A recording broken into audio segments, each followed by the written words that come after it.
Ladies and gentlemen, welcome to another Bulletproof for BJJ podcast. Why plateaus are the key to progress. Now, this sounds counterintuitive, but on today's show, Joey and I actually unpack how your frustration with getting stuck is key to your motivation to improve. Now, if you're someone who hasn't been making progress for a while, we also discuss how bamboo forms a great metaphor for unseen improvement. The third thing is learning and physical development are not linear. So sometimes you put in the work and you can't see the progress, and we explain how and why this can actually help you. Also, if you're loving the episodes, we would love for you to give us a like, a follow, and a subscribe. We really appreciate all your help with this. Now, let's get into the episode. Have you ever felt really stuck at Jiu-Jitsu, Joe? Have you ever felt that thing where you're training, you feel you're not making progress? Have you felt that before? Many times. This, my friends, is actually key to getting better at Jiu-Jitsu, even though it feels like you're not. Plateaus are an essential part of progressing in BJJ. We are going to break down why you need to be a bit more patient with yourself and how you can understand what that means. Because sometimes when you're there, it's just like, I suck. This is terrible. You know, like there's so much that doesn't feel right about not getting better. Because you're working. You're doing what everyone says. Yeah, I think we all like that idea of getting better, a little bit like 1% better every day. And so you're like, that's not happening. Yeah. And sometimes you feel like, maybe I'm going backwards. Like often being stuck in the same place can feel like regression. And that's actually not the case. It's just more that you're not getting any of that instant gratification. The sweet sweep you might hit on your adversary, or that nice submission. You're like, I just keep missing, or, you know, like it is so frustrating. And I'm someone who, this may surprise you, Joe, I get frustrated fucking easy. Bullshit. Imagine. Wow. Yeah. And I have felt... The listeners are fucking flabbergasted. They discombobulated. Yeah. Because I have felt this way at every belt. I hit these points where I am training every day, whatever it might be. You know, you have different bouts of like, if you're training less, I think you expect less. I think that's it. Yep. Like if you're like, I'm only going once or twice a week, like, you know, I'm just doing it. But then if you're in there 3 times, 4 times, you're doing the extra rounds, you're doing the burpees, Joe. You know, you're doing everything you can, and you feel like you're not moving forward. That is the type of phase that I think makes jiu-jitsu people want to quit. You're rocking up to training, munching on the acai, you're learning the Brazilian Portuguese. Yeah. You got the Brazilian girlfriend. Like you're doing everything you can. You know? Oi, gente.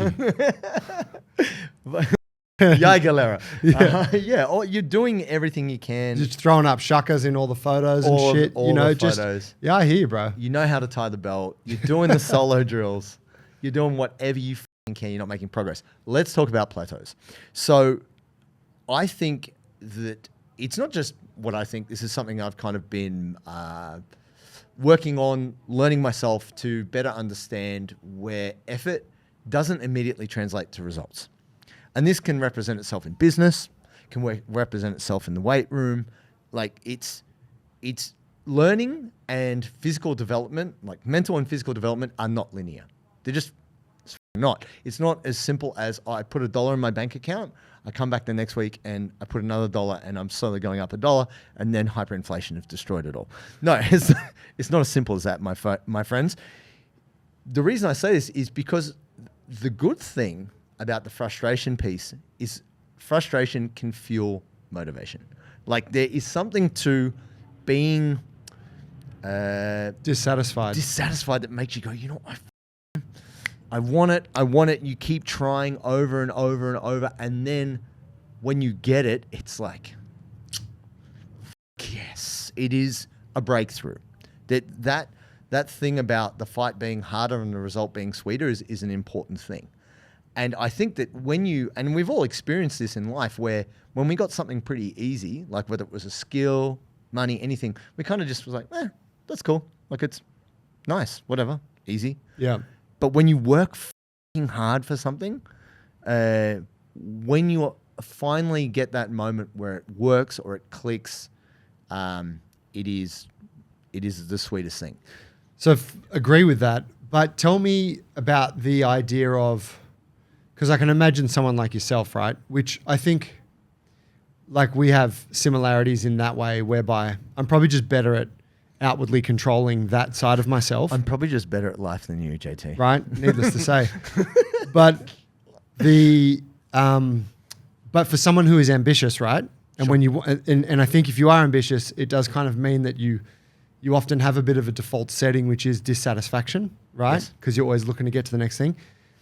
I can say my experience is that even when you work really hard for something, you get it, and then you're like, and on to the next. You don't actually stop to appreciate the sweet juice therein. I think this is true, but I guess the reason, the way I'm kind of talking about this particular thing is oftentimes a plateau isn't just like a week. I learned that sweep and I didn't hit it. It can be months, and for some people they feel like, shit, I've been on my white belt like years and I still feel like I'm not ahead. Like I just feel like I don't know jiu-jitsu, right? And this feeling of not understanding jiu-jitsu is everybody feels this, and it doesn't matter what level you get to, you feel that. I guess what I wanted to say there about this idea of things being non-linear, sometimes when you're practicing something, it doesn't feel like it's working for you, but there's many things going on subconsciously that are reorganizing themselves for you to be able to solve the problem. So this frustration, motivation, correlation. Oh, wow. Ooh, there it is, people. Yeah, freestyle rhyming for your most deaf. Watch out. I'm going to start a new group. It's called Middle Class White Boy. Yeah, that's just the group. That's what it's called. You're going to rap around about like having to mow the lawn and shit. Yeah. Whippersnipper breaks down and shit. Pocket money. Yeah. To go to the Bunnings. Getting on detention. Or the Home Depot for our US fans. Yeah, eating cereal and just watching cartoons, not doing any housework. Damn, Netflix subscription crashed out. Man, it's tough. I'm on free to wear. Bro, it's life on the streets, it's son. a tough existence. But look, we've just come off the back of holidays. It's 2025 and it's a good time. And the thing that I've been messing with lately in the new year is unflavored hydration salts from Sodi. Now you might say to yourself, why would you have unflavored? Because you can add your own flavors, whatever it is. Add it to your favorite soft drink. Put a little bit of peach iced tea in there, whatever you need. It is a fantastic way to improve your hydration. Now, Sodi have all the flavors of the rainbow to help improve your performance for BJJ. It doesn't matter if it's wintertime, summertime, you need to be hydrated. So go to Sodi, SODII.com.au and you use the code Bulletproof15 to get 15% off. Improve your performance, stay hydrated, and enjoy. It's the new year and you want to get in shape. You've made the decision that you want to get in the gym and start building a strong, robust body for jiu-jitsu. Obviously, JT and I are on board with this decision of yours. But the problem is there's so much information out there, it can be really hard to know where to start and what kind of process to follow. This is exactly why JT and I designed the Bulletproof for BJJ app. The idea was that it would clear away the noise, cut away the bullshit, and give you the fastest and easiest to follow routines so that you can build a strong body that can perform confidently on the mats and stave off injury as best as possible. You can start a free trial right now and you get 2 weeks on that. All you got to do is go to the App Store and download the Bulletproof for BJJ app, start a free trial, and off you go. And the best part about it is once you join the app, you will get coached personally by JT, myself, and the Bulletproof coaching team. Let's make 2025 a banger for you. Let's get fit, strong, robust. Download the Bulletproof for BJJ app today. I think the thing is this, that oftentimes we think being frustrated with something or not having success is bad. We celebrate success. It's hard to sell the idea of, hey, you feel like you're getting nowhere? Good. I know that Jocko loves to talk that kind of radical acceptance stuff. But what I'm saying here is this. So there's been many different breakthroughs in science throughout history where the person trying to solve the problem worked long and hard on the problem, couldn't crack it, and then we're like, F this, I give up. And subsequently solves the problem therein. So for Einstein, it was his theory of relativity. He was working on that shit for like 8 or 9 years. And he went, you know what? Fuck this. It doesn't work. Okay, I'm wrong. He went to bed, and this is this idea of sleeping on it. As he slept, whatever, the subconscious pathways reorganized themselves. And when he woke up, he went, I think I've worked it out. And was able to then do the equation to work out his theory of relativity. So how does this work for you? It's not as simple as, all right, you just chip away at jiu-jitsu, you fall asleep, you wake up, you know jiu-jitsu. It's not that simple. But oftentimes the breakthrough is occurring incrementally in the background, and it's only when you do it that it's realized, but it took all that time for it to happen. That's what I'm saying with this plateau piece.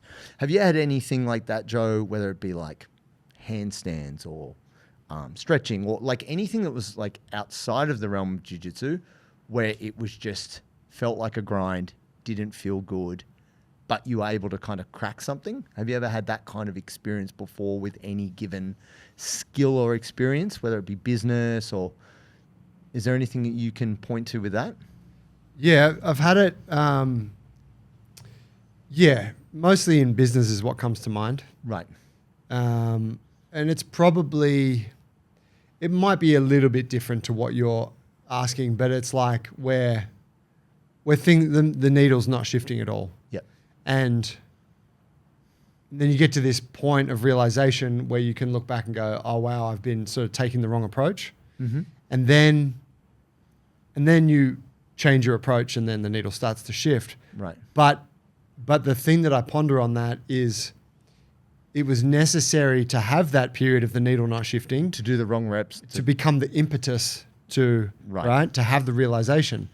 So it's kind of similar in that way that it's like you kind of can't have one without the other. Yes. And I mean, maybe in a perfect world you can, right? And certainly if you follow a perfect process and you got mentorship and all that. Sure. But I think a lot of the time for us, like, you know, you're living your life, you're doing the thing, whatever it is, you're training or projects that you're working on, you're not doing it in the ideal way. Yeah. It's just the way that you're doing it as best you can. Yeah.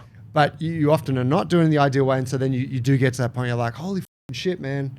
Wow, okay, now I'm going to do it like that. And then you notice the change and you're like, well, I guess I'm glad that I had that 3 years of not making any money and, you know, whatever. Well, I don't know if any of us ever go, I'm glad, but you,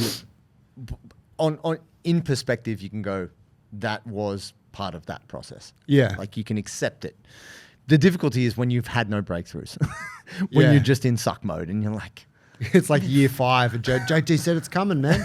Just got to stay positive. JT said it's coming. Podcast. Yeah, we'll get there. Yeah. It's all part of the process. Have you seen those breakdowns where I think he's a comedian and he's talking with Chris Wills and he's going, there's a guy in a beard and he's saying, so. Oh, yeah. And he's just going. It's enough baddies. So yeah, we have Chris Wills here speaking with another millionaire about how it's hard to be a man. Crying.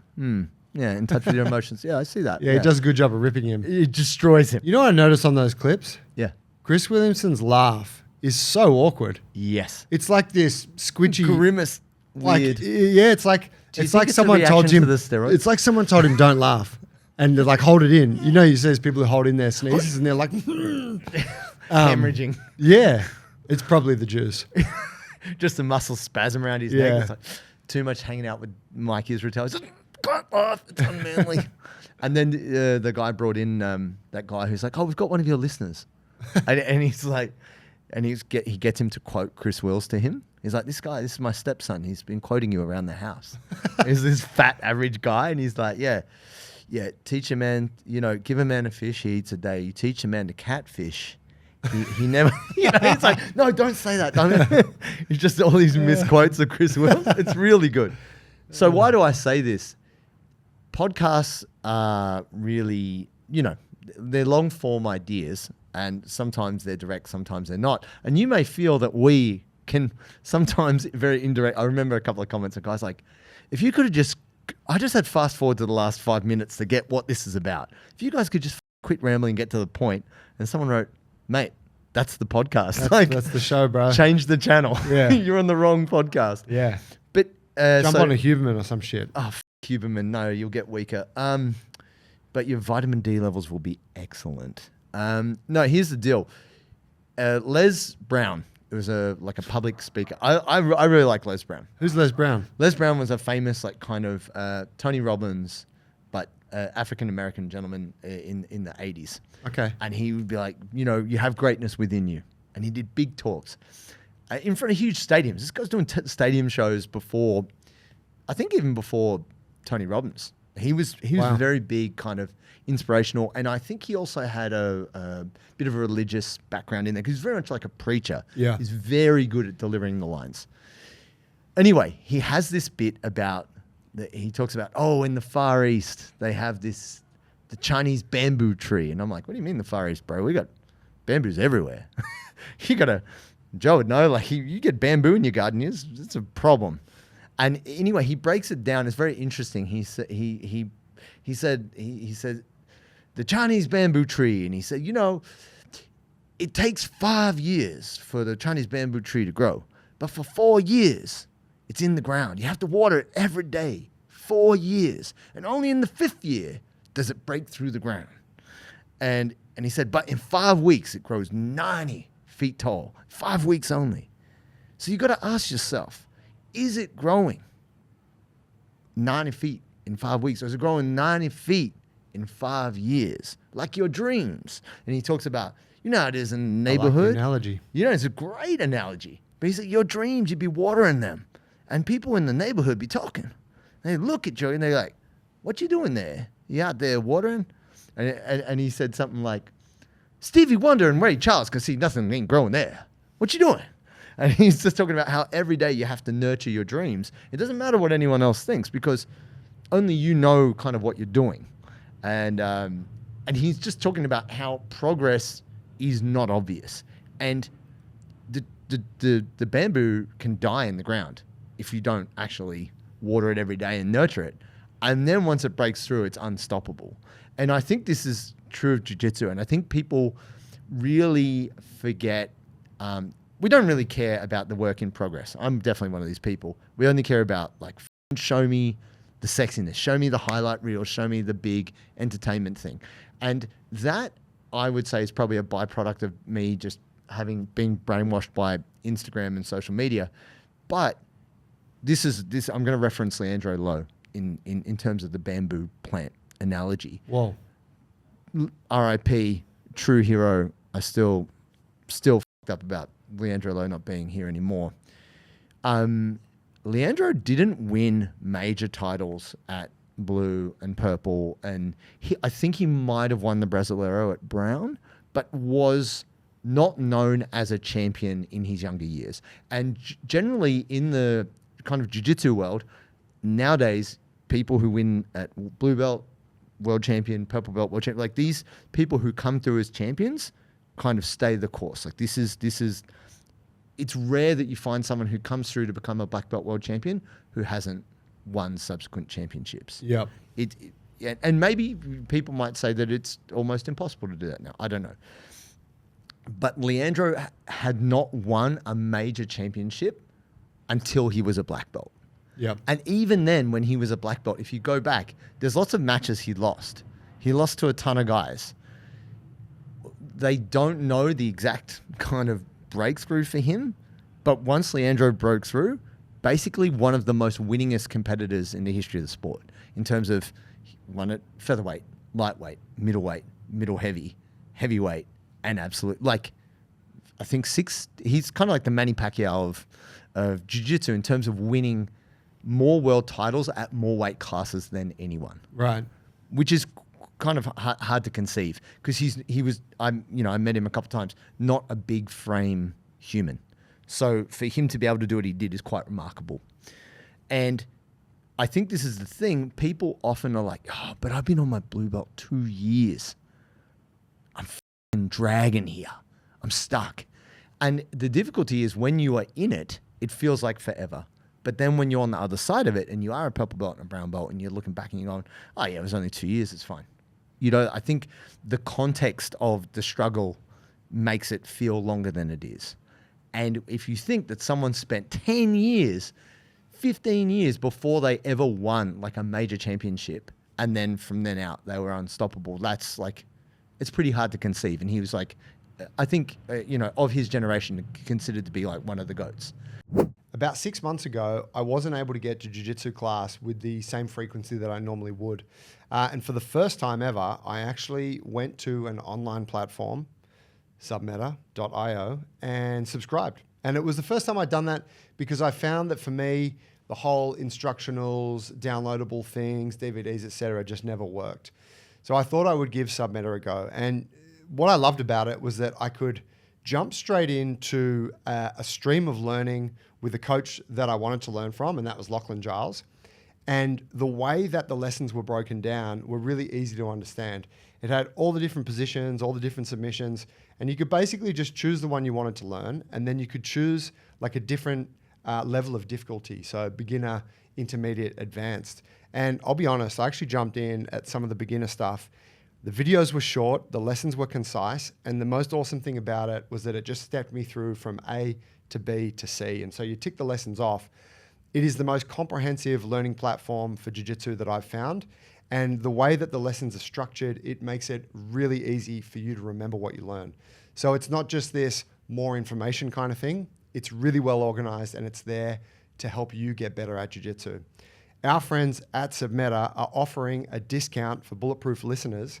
If you go to submeta.io and when you check out, use the discount code Bulletproof16, you will get $16 off your first payment. Whether you're a white belt or you're a black belt like me or anything in between, I promise you'll get a lot out of it. Go to submeta.io, use the code Bulletproof16 and rip in.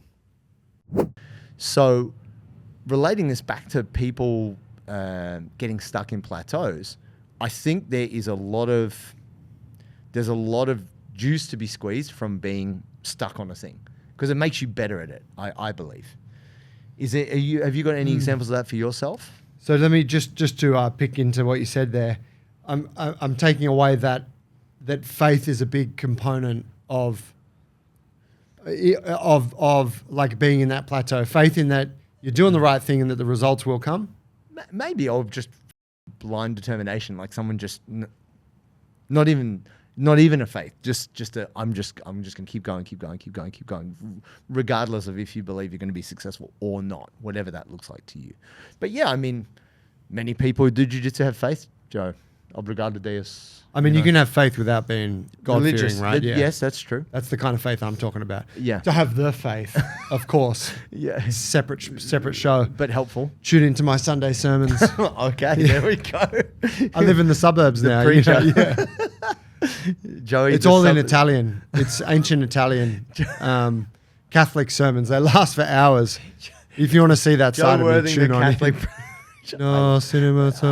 I'm looking forward to it. I had no idea. It's actually Portuguese, but I just put an Italian Catholic accent on it. Sick. Wow, confusing, but yeah. Revolutionary. I'm just running through jiu-jitsu positions. You know? No one really understands. But you got to have some kind of faith, determination. I mean, even if you got the determination piece, I think that's predicated on you believing that you are going to get to a point. Like if you don't think you're going to get somewhere, you wouldn't continue. Yeah. Tell me, last sort of question on this is because obviously you could be doing the wrong thing as well, and yes. you might be plateauing, and this might be it. Yeah. You might never push the needle, right? Maybe. I shouldn't say that. It's got too much of a steroid connotation, and for our listeners, I know they're hypersensitive to that. Push the needle into your ass. Maybe the key to pushing the needle is pushing the needle. But depends on who you ask. But yeah, so how do you? What's your answer to that then? Is like, cool, but you've also got to be on the right track. I don't agree with that. Let's maybe it'll get you to just in summary or getting to the end of this.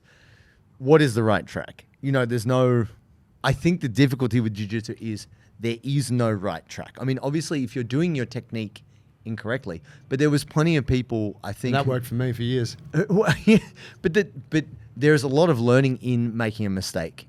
And I actually got this from a coach in Melbourne who I didn't really like his coaching method, but he would let his clients do techniques wrong on purpose. He was like, no, don't say anything. I'm like, you didn't show them how to do it. He's like, no, let them do it wrong. And I was like, what the what's your job? And he's like, no, you don't understand. Like, he's like, it's important for people to know how it feels when it's wrong. And they also need to know how it feels when it's right. And if you've never allow them to do it wrong, then they actually don't know the difference.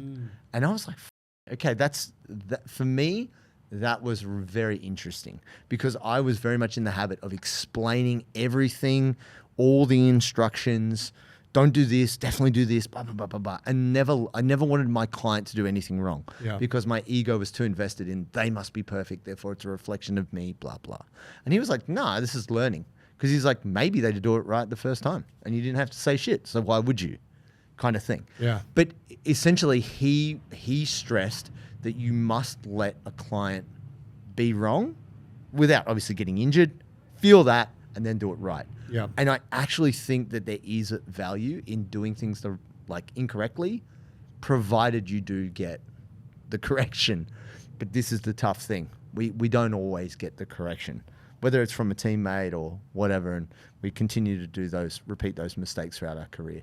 So yeah, and I guess to that point there, even if like in the process of training jiu-jitsu and whatnot, even if you're kind of doing it wrong or not or whatever, in a way that is inefficient, sure, you're still going to get better. Yeah. You are still going to progress. Yeah. And the great thing about jiu-jitsu is there's room for invention. So even though you may not be doing it the textbook way, you're like, oh, it works for me. That might actually be something different, which is you're carving your own path, which is a harder path to travel if you decide to do something different. But it might be better for jiu-jitsu in the long run. And so there it is, my friends. If you are stuck and you feel like you're not breaking through, don't give up hope. Like, this is actually an essential part of the learning process. So yeah, keep the faith, stay in there. And tune into Joey's Sunday sermons, the Italian accent on... Americana. My friends, blessed.